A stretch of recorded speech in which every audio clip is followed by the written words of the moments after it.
सुरेंद्र सिंह, आप देख रहे हैं इंडियन रिपोर्टर 24।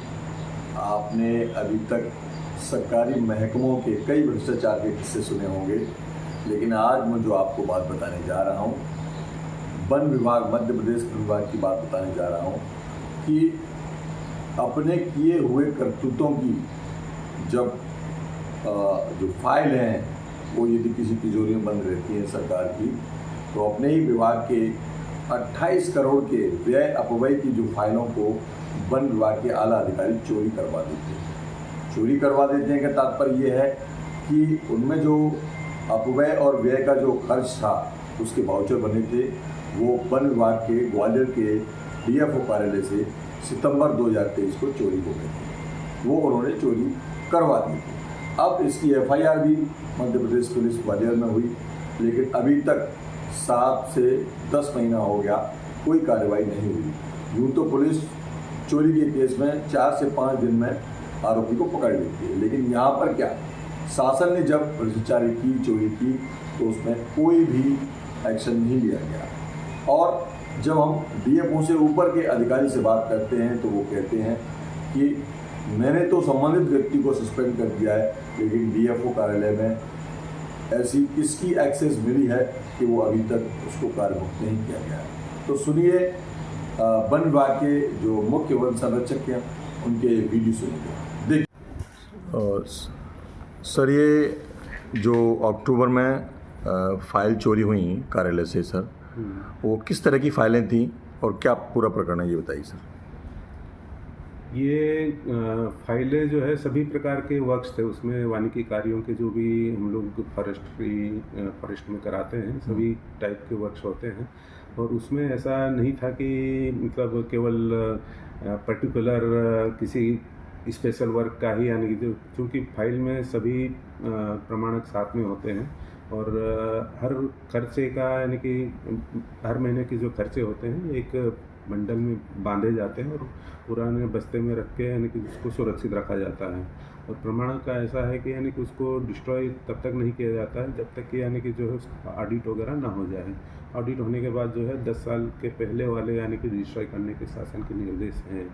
तो वही यानी कि उसमें कौन कौन से वाउचर चोरी चले गए हैं जो है और कौन से नहीं है, तो वो कंप्यूटर के माध्यम से फाइंड आउट हो गए हैं। तो पहले 95 करोड़ का कहीं यानी कि जो है पता चला था कि इतने हो गए होंगे, लेकिन जब यानी कि उनकी लिस्टिंग की गई तो 27-28 करोड़ के आसपास का यानी कि जो है प्रमाणक गए हैं, जिसकी जांच जो है पुलिस के द्वारा की जा रही है और जो संबंधित है उनको जो है निलंबित कर दिया है और आगे की कार्रवाई पुलिस के द्वारा की जा रही है। सर, प्रथम दृष्टया आपको क्या लगता है किन लोगों को इसमें घाटा हो सकता होगा, क्यों चोरी हुआ होगा सर?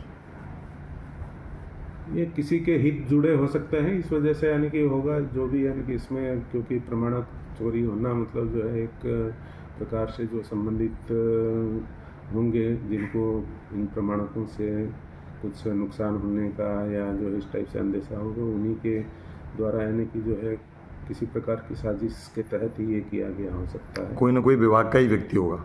हाँ, कह सकते हैं, लेकिन जो है मतलब ये जब तक यानी कि विवेचना में कुछ भी यानी कि साक्ष्य इसके सामने नहीं आ जाए तब तक यानी कि किसी के ऊपर आरोप कैसे लगा सकते हैं, जब तक यानी कि थोड़ा सा भी सुगहट, लेकिन जी आरोप तो यानी किसी के ऊपर कुछ भी लगा सकते हैं, ये अलग बात है। और इसमें पुलिस के द्वारा विवेचना की जा रही है। सर, ये लगभग 9 से 10 महीना हो गया विवेचना को, अभी तक उसका कोई परिणाम नहीं आया है, इसके बारे में क्या कहेंगे सर? नहीं, इसमें जो है निश्चित रूप से यानी कि टाइम काफ़ी हो गया है, इसमें कार्रवाई जितनी जल्दी हो सके जांच की जानी चाहिए थी। अब किन कारणों से यानी कि जांच लंबित हो रही है मुझे भी समझ नहीं आ रहा, क्योंकि ये एक ऐसा मामला है कि यानी कि जो है जितना जल्दी हो सके उतना यानी कि ज़्यादा जांच होके बाहर निकल आए और जो दोषी हैं उनके खिलाफ यानी कार्रवाई किया जाए, ज़्यादा अच्छा है। संबंधित व्यक्ति को आपने सस्पेंड कर दी किए हुए समय हो गया, लेकिन अभी तक उस व्यक्ति को रिलीव नहीं किया गया सर, इस बारे में क्या कहेंगे? ये डीएफओ के द्वारा क्यों, किन कारणों से यानी कि रिलीव नहीं किया है वो वही बता सकते हैं। तो सुना आपने, ये जो अधिकारी हैं ग्वालियर चंबल संभाग के प्रमुख हैं वन विभाग के, जिनको CCF कहा जाता है, कहा जाता है मुख्य वन संरक्षक। इन्होंने तो कम से कम घटना के बारे में हमारे 2 बार उनसे 3 बार कहने पर, रिक्वेस्ट करने पर उन्होंने बोला कि हाँ मैं बोलने के लिए तैयार हूँ। उन्होंने कहा भी कि घटना की जांच चल रही है, इसमें पुलिस अब कोई बिंदु पर जाएगी और समीक्षा करेगी और उसमें जो भी निष्कर्ष आएगा सामने होगा।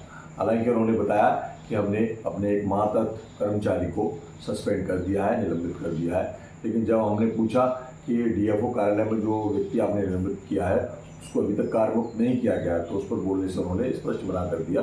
कहा कि अब संबंधित अधिकारी की कार्यशैली के ऊपर निर्भर करता है। लेकिन उन्होंने कहा कि कहीं न कहीं संबंधित जो अधिकारी, उनके जूनियर अधिकारी है, वो कहीं न कहीं शासन से और सरकार से राजनीतिक संरक्षण प्राप्त है, इस बारे में हम कुछ नहीं कर सकते।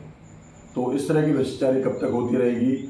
आप हमारे साथ बने रहिए इस तरह की खबरों के अपडेट के लिए। तब तक के लिए नमस्कार, जय हिंद, थैंक यू।